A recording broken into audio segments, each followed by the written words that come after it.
The photographs from Germany's industrial heartland in late 2025 did not come with fury or dramatic gestures. Factory gates closing at Volkswagen plants, for sale signs outside supplier facilities in Bavaria, cargo containers sitting idle at Bremen port. What made these scenes consequential was not their visual drama, but their mathematical finality. While Germany's industrial production contracted for the fourth consecutive year, Poland's economy expanded 3.2% in 2025.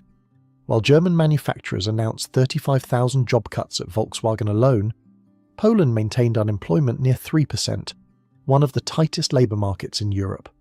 This is not a temporary divergence. This is structural realignment. And if the industrial geography of Europe can flip this decisively in less than a decade, what does that tell us about the stability of hierarchies we assumed were permanent? For 70 years, the economic order of Europe followed a clear gradient. Germany manufactured, Eastern Europe assembled, capital flowed west to east for cheap labour. Profits flowed east to west as dividends. This was not merely economic arrangement, it was geopolitical architecture. Germany became Europe's largest economy by building what economists called the extended workbench model, high-value engineering in Munich and Stuttgart, low-cost production in Warsaw and Bucharest. By 2019, German companies had invested more in Poland than any other foreign source. The model worked as long as three conditions held: cheap Russian energy, stable Chinese demand, and technological advantage in internal combustion engines. By 2025, all three had collapsed. Germany's industrial electricity prices now stand multiple times higher than those in the United States or China. Automotive production fell from 5.6 million units in 2017 to below 4 million in 2024. Mercedes-Benz profits dropped 56% in the first half of 2025. Porsche's operating profit plunged 91%. These are not recessionary figures. These are structural elimination figures. Meanwhile, Poland posted GDP growth projections of 3.5% for 2026, fueled not by low wages. Polish wages have risen substantially, but by EU fund absorption, infrastructure investment, and foreign enterprises treating Poland not as a workbench, but as a production platform. The rupture was not announced in a single event. It accumulated across 1,000 quiet decisions. A supplier relocating from Saxony to Silesia, a logistics hub choosing Rzeszów over Hamburg, a data center picking Krakow over Frankfurt. By the time analysts recognized the pattern, the reversal was already irreversible. And here's the thing: energy costs alone explain much of the divergence, but not in the way most assume. A price wall has emerged across European electricity markets. On the western side, France, Spain, Germany, prices range between 180 and 200 euros per megawatt hour. On the eastern side, Greece, Bulgaria, Romania, Hungary, prices range between 87 and 102 euros per megawatt hour. You would expect Germany, with its renewable capacity and industrial scale, to sit on the cheaper side of that wall. It does not. German industrial electricity prices remain among the highest in Europe, driven not merely by withdrawal from Russian gas but by structural grid bottlenecks. Most renewable capacity sits in northern and eastern Germany. Most heavy industry sits in the west and south. The transmission infrastructure to connect them does not exist at necessary scale. Grid expansion has progressed slowly. Approval procedures prove complex. Infrastructure projects face local opposition and court challenges. The result? System operators must intervene frequently to maintain stability, curtailing wind farms and redispatching power plants at costs reflected in network charges. The government announced subsidies enabling energy-intensive companies to cap electricity at approximately 0.05 euros per kilowatt-hour starting in 2026, financed through 3.1 billion euros in temporary support. But this is triage, not cure. The structural mismatch between renewable generation geography and industrial demand geography persists. Poland faces different energy challenges, higher baseline prices in some regions, continued coal dependence. But crucially, Poland is not attempting simultaneous nuclear phase-out, coal phase-out, and grid transformation while maintaining globally competitive heavy industry. As one German industrialist put it off the record, "We can build the greenest grid in Europe, but if it costs 3 times what American factories pay, we will not have factories left to power." corporate taxation represents another structural wedge. Poland's corporate income tax, 19%. Germany's statutory rate, 30%. That 11 percentage point difference, compounded annually across a manufacturing operation's lifespan, translates into dramatically different return on investment calculations. Add Germany's employer social security contributions among Europe's highest and heavy regulatory compliance costs, and the total burden on German enterprises becomes substantially higher than Central European competitors. The cost of excessive regulation in the European Union is estimated at up to €1 trillion per year, between 3.7 and 12.3% of GDP. The EU publishes approximately 1,200 regulations, 80 directives, and 700 decisions annually. 61% of EU companies cite regulatory burden as an obstacle to investment. Germany, as Europe's largest economy and most bureaucratically rigorous state, bears disproportionate regulatory weight. Environmental compliance, labour law complexity, permitting duration, all create friction costs that compound over time. Poland, while not immune to regulatory challenges, has demonstrated greater flexibility. Permitting for industrial projects proceeds faster. Labour law allows greater employer discretion. What's quite funny is that reaction among German policymakers remains divided. Some acknowledge the competitiveness crisis and call for regulatory simplification. Others insist that lowering standards would betray European values. But the market does not negotiate values.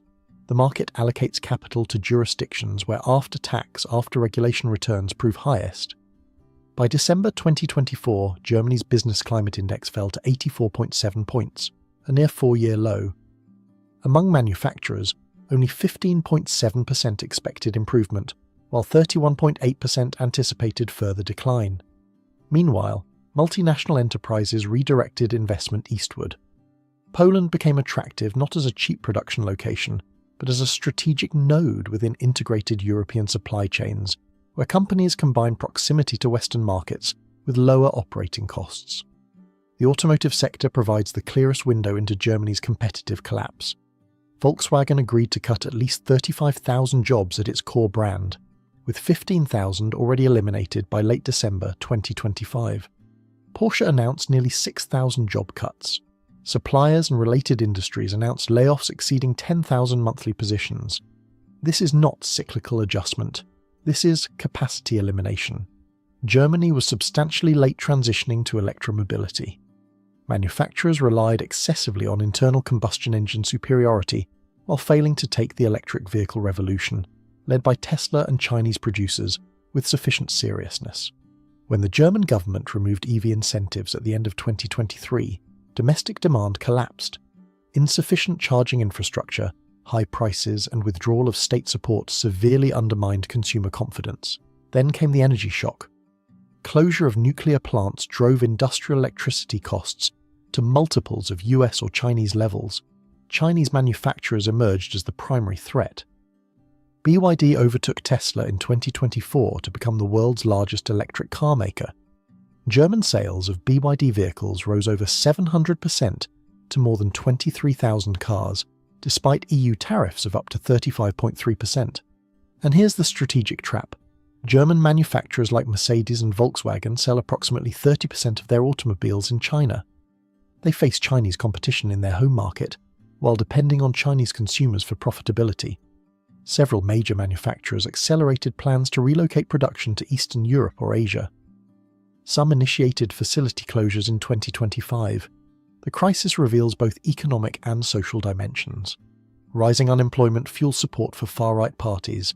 The weakening of Germany's historically industry-based welfare model threatens more profound social inequalities in the long run. Poland's growth trajectory reflects not merely German decline but genuine Polish competitive strengths. The country maintains corporate tax rates 11 points below Germany. It absorbed EU recovery and resilience facility funds more effectively than many Western counterparts, with approximately €9.4 billion reaching final beneficiaries by year-end 2025 and more than €18.8 billion projected for 2026 and early 2027.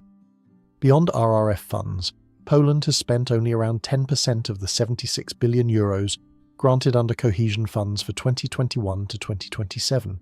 This represents enormous untapped investment potential, supporting sustained growth through 2027 and into 2028. The Polish labour market maintains exceptional tightness. Unemployment, projected to remain around 3% through the forecast period, reflects not weakness but productive capacity operating at full employment. Poland's strategic positioning as a nearshoring destination strengthened appeal to foreign investors seeking to diversify production away from Asia. However, researchers warn that outlook for the coming decade presents challenges after 2 decades of exceptional growth. Poland faces erosion of cost advantages through rising energy and labour costs. The country is only beginning to build locational advantages based on innovation and R&D, remaining predominantly a consumer rather than producer of advanced technologies. Foreign direct investment in Central and Eastern Europe fell by around 25% compared to 2023. Poland specifically experienced a 48% collapse in FDI inflows. German and Austrian companies, traditionally among the largest investors, substantially reduced commitments amid their own structural crises. Poland stands at an inflection point. The country can either leverage current momentum to build endogenous innovation capacity and technological champions, or risk stalling convergence as cost advantages erode without replacement by knowledge-based competitiveness. Both Poland and Germany face demographic constraints, though manifesting differently. Poland recorded the EU's largest population decline for the second consecutive year, falling by over 123,000 between January 2024 and January 2025. Poland's fertility rate fell to a record low of 1.099, among the lowest worldwide. Government statistical agencies estimate Poland's population could fall to as low as 26.7 million by 2060, representing a 27% reduction from current levels. The Social Insurance Institution estimated Poland would need to attract almost 2 million immigrant workers over the next decade to maintain current ratios of working-age population to retirees. Germany faces different dynamics. Overall population remains more stable, but workforce composition shifts dramatically toward older ages. The share of population aged 80 and over increased from 3.8% in 2004 to 6.1% in 2024. Germany attracts substantial immigration, 1.27 million immigrants in 2023, yet these inflows have not prevented erosion of domestic industrial employment. What's quite uncertain at this time is whether Poland can attract and retain the skilled immigration necessary to offset population decline, or whether demographic headwinds will eventually constrain growth regardless of policy competence.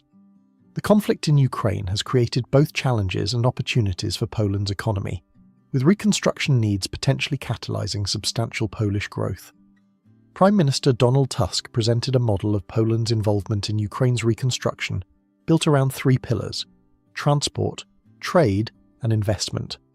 Poland plans to invest in road, rail, and communications infrastructure. 90% of military equipment bound for Ukraine currently transports via Polish routes, corridors that will serve reconstruction supply chains in coming years. Poland plays a major role in trade with Ukraine, with 30% of all EU exports to Ukraine originating from Poland. If Ukraine stabilizes and begins reconstruction at scale, Poland stands positioned as the primary logistics gateway and construction partner.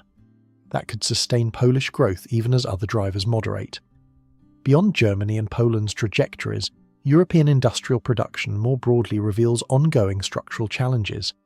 The EU's value of sold production at constant prices declined for the second consecutive year in 2024, falling 2% compared to 2023. In nominal terms, production declined from €5.975 trillion in 2023 to €5.86 trillion in 2024. Within this decline, specific manufacturing activities showed divergent performance. Pharmaceutical manufacturing recorded the highest increase, 12.7% annually. Food, beverages, and tobacco increased 1.8%. Chemicals increased 1.5%. By contrast, electrical equipment manufacturing declined 8.6%. Motor vehicles and transport equipment fell 6.4%. Machinery and equipment declined 4.7%. These sectoral trends reveal patterns where energy-intensive and traditional manufacturing face structural headwinds, while pharmaceuticals and food production maintain resilience.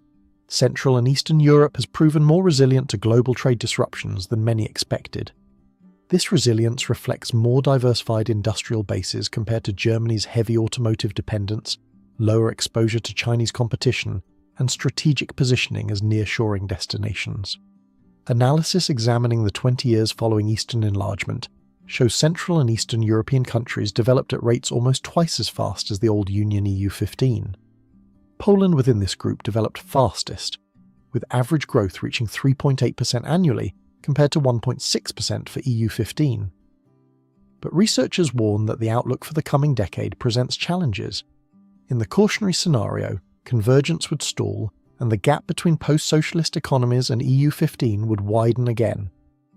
The optimistic scenario envisions that by 2035, Poland and the rest of CE11 could reach parity with EU15 in GDP per capita. Which scenario materializes depends substantially on each country's ability to implement institutional reforms and develop indigenous innovation capacity. What the economic flip between Poland and Germany ultimately signals is not temporary cyclical adjustment, but structural transformation of Europe's industrial geography. Germany's continued industrial decline, record insolvencies, and accelerating job losses represent not merely recession, but fundamental change. Energy costs elevated multiples above global competitors, combined with regulatory complexity, high labour costs, and lost technological advantage in key sectors, create difficult environments for German industrial recovery. Major manufacturers have initiated relocation decisions based on structural rather than cyclical considerations, suggesting recovery to pre-crisis production levels may not occur in coming decades. Poland's robust growth trajectory reflects successful integration into European supply chains, strategic EU funding absorption, competitive taxation, and positioning as nearshoring destination. However, Poland faces emerging challenges, rising costs eroding previous advantages, limited indigenous innovation capacity, and dependence on EU funding expiring in 2026. For Europe broadly, the divergence indicates that the extended workbench growth model dependent on foreign direct investment in low-wage manufacturing may be becoming obsolete. Countries maintaining prosperity must transition toward higher value-added activities based on innovation, education, and institutional quality. Germany, despite current difficulties, retains substantial technological capacity and human capital enabling recovery if structural reforms addressing energy costs, regulatory burden, and fiscal sustainability prove successful. The next decade will determine whether Europe maintains global economic relevance or experiences gradual marginalization as competition from Asia and North America intensifies. Economic hierarchies assumed permanent can reverse with remarkable speed when structural foundations erode. The question is not whether Poland replaces Germany. The question is whether either can compete in a world where energy, innovation, and regulatory efficiency increasingly determine industrial location, and whether European policymakers recognize that reality before the industrial map is redrawn entirely. Thank you for joining me.